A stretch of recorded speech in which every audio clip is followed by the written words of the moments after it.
Alright, so we're going to go over everything that's during wheel uncheck inspections, what they're going to be looking for, so that you guys can be more prepared for this.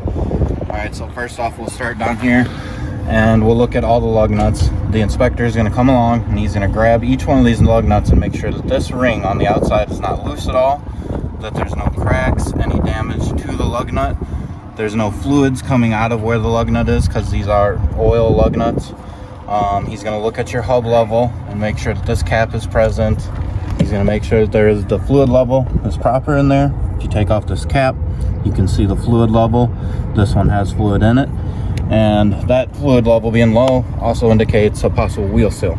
Another thing that they're going to look for is any cracks on the rim, any welds, anything out of the ordinary. This rim is smooth. Look between here, check for any cracks, anything like that. The valve stem cap has to be there. You have to have a cap on this. Make sure you don't hear any leaks, anything like that. You're going to check the sidewall, make sure there's no cracks, bulges coming out of the sidewall, and no retread can ever be on the steer tire. Then you come up here and you're going to go to the tread depth, and for the tread depth you'll use your tread depth gauge, and you take the needle of it, stick it down in here, and it'll give you, make sure it's pushed down, it'll give you the tread depth right there. This one is around 19, so it is good. Now another thing you can do if you don't have a tread depth gauge is, I lost my penny, you can use a penny. Now on the penny, if you hold it upside down like this, and when you stick it in the tire, if you can see the top of his head, then that tire is no longer legal.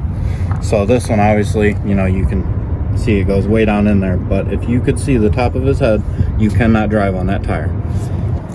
Now while you're up here, you check all the tread depth, and what they're going to do is go by the lowest point.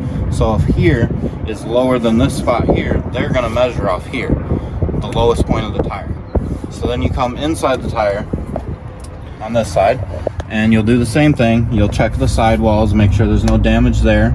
You'll check the rim, make sure there's no cracks along the side here, anything like that.